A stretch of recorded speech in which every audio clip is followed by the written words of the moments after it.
Yahoo! Hello, hello, hello mga masters at mga ka-G!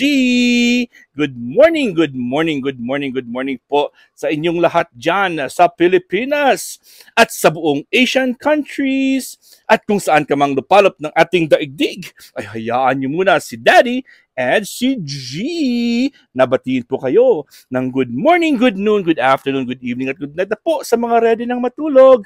At ngayon po ay special episode ng ating Daddy and G dahil ngayon ay birthday ni Master Worm! Woo! At syempre dahil birthday ko po ay wala muna tayong lectures ha.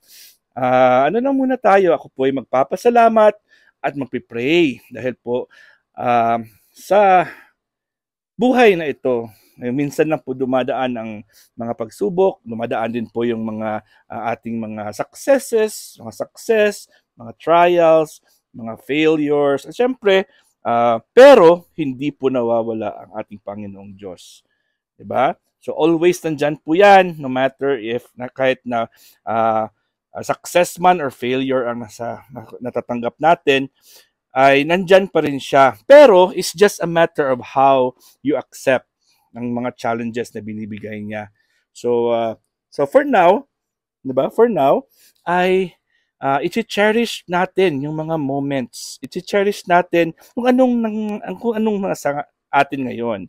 Kumbaga, present po. This is our birthday present. 'Di ba? Gift, present, gift or now. Yun po ang ibig sabihin ng present. So ito po ay ang aking kaarawan ay tinuturing po na isang present from Him, from our supreme being, from God the Father. So kailangan nating i-cherish po yan.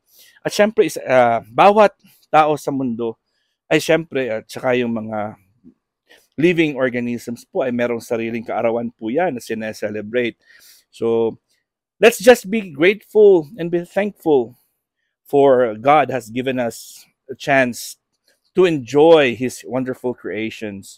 So, yun na po ang ating tandaan. Kahit na gaano pa, sabi nila, mahirap, gaano pa ka salimuot, or gaano pa ka challenging po ang buhay, ay one day, dahil po sa ating pagiging consistent at sa ating pagiging faithful sa Kanya, ay matutupad pa rin natin yon. Iba't ibang time lang po yan. Iba't ibang araw, iba't ibang paraan kung kailan ibibigay sa atin ng Lord yan. So, hindi po tayo dapat magmamadali, di ba? Dahil po, bawat isa sa atin ay may nakaukit na po yan. Nakaukit na po yan ang ating sariling destinasyon.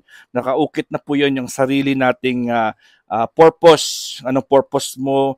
Kung ano yung inyong future. Siyempre, gagawin lang natin ang lahat. Tawag dito, magiging ano lang po tayo, faithful sa Kanya at manatili lang tayong open-minded. Kasi kung ano man ang binibigay sa atin ni Lord, hindi lang na open-minded pero open arms pala.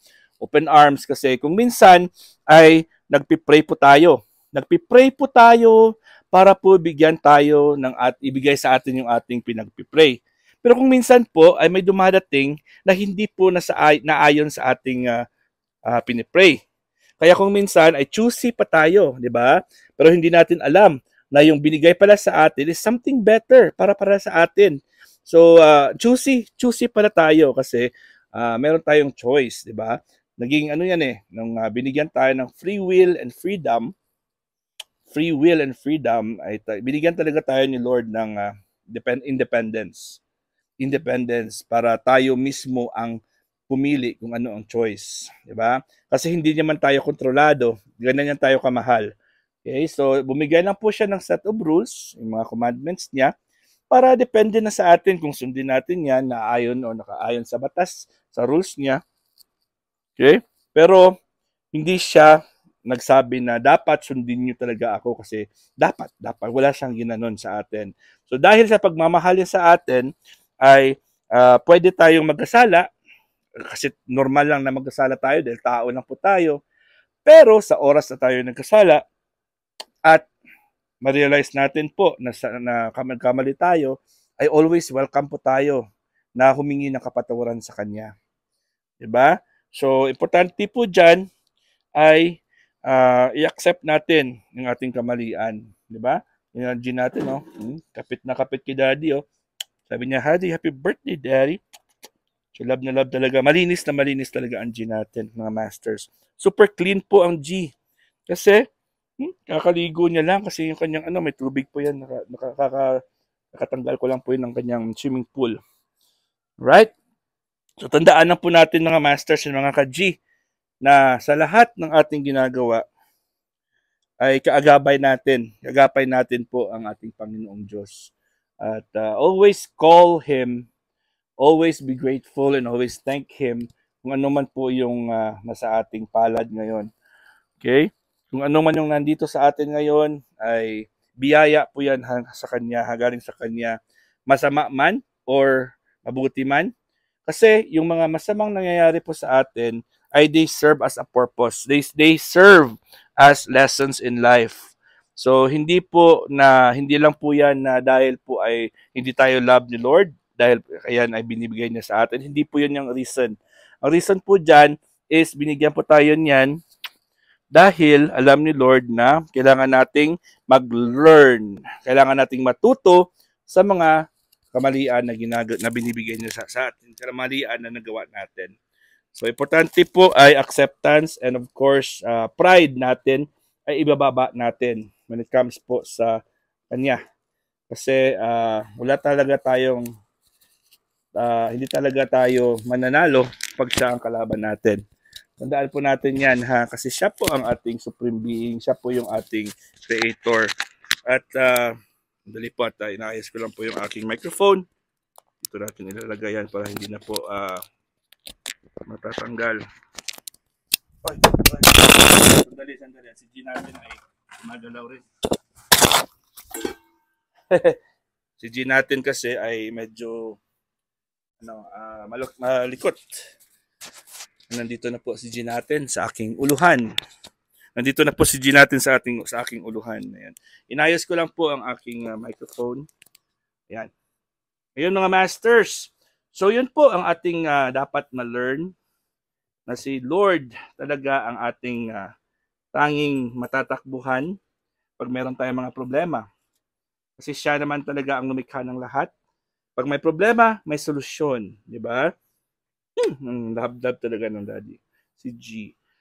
Anyways, ayun po, hindi na ako mag-further explain yan kasi parang hindi naman ako talaga isang biblical na person. Pero syempre, isang Christian po ako na I really believe in God's presence and love, that He died for us, suffered for us, para sa ating kasalanan. So, birthday ko ngayon, kaya I'm very, very happy sa lahat ng mga na tanggap ko sa buhay.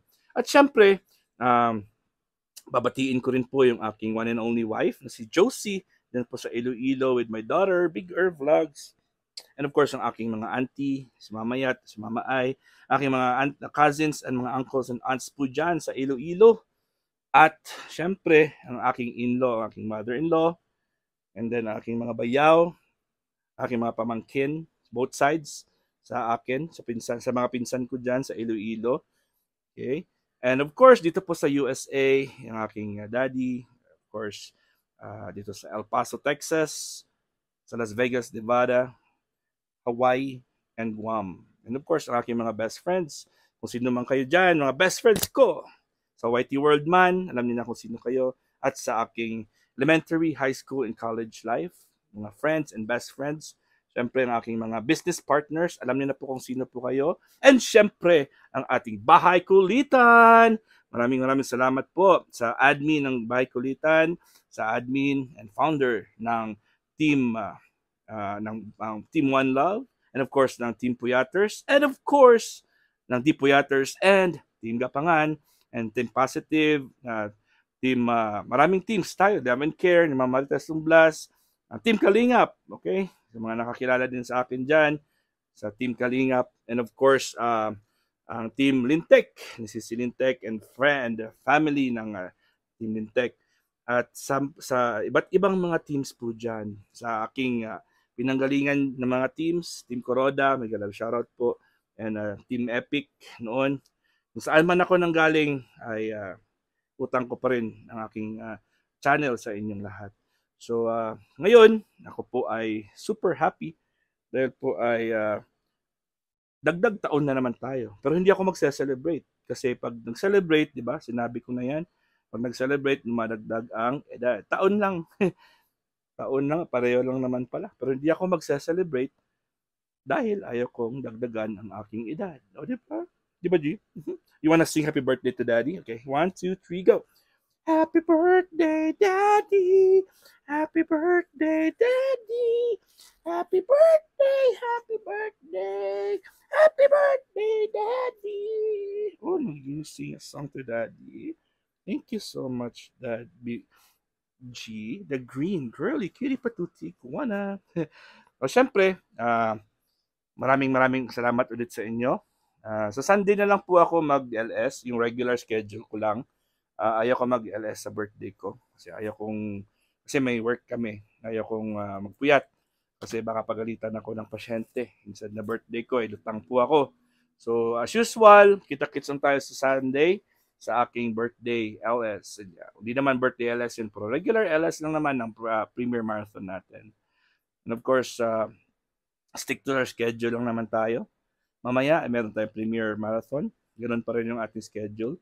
Inday Dayag, Bro Drayson Mabunay, Simply Ella, and Ancotic Channel. And wala muna tayong purong-purong wala na dutan siguro. Kasi magpahinga muna si Bro Drayson kasi nakabakasyon po siya sa Iloilo. Anyways, this is your one and only Master Worm and G, the green girly kitty patuti iguana. God is great. Yahoo!